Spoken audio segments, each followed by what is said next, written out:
Welcome to MyFM's online version of the Renfrew and Area Home Show. I'm Angela Kluk, and today we've gone around and interviewed several of our home show participants. We're going to post the videos on the site for you to enjoy.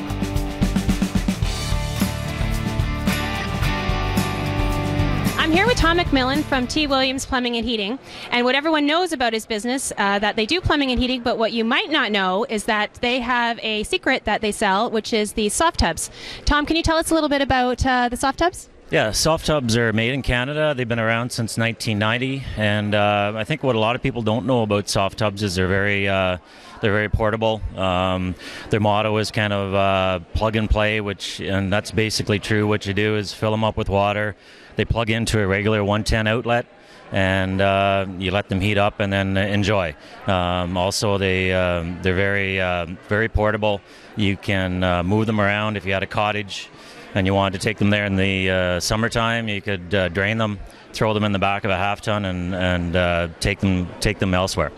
Now, would people be surprised at the cost of these soft tubs? I think so. I've done some research on what the hard tubs are worth, and typically you're looking $8,000 to $10,000 range for a 6 to 8 person tub. Where this tub here can sit 6 people, and you're looking under $4,000. That sounds great. If you're looking for more information on the soft tubs, come on down to T. Williams Plumbing and Heating and ask to speak to Tom McMillan.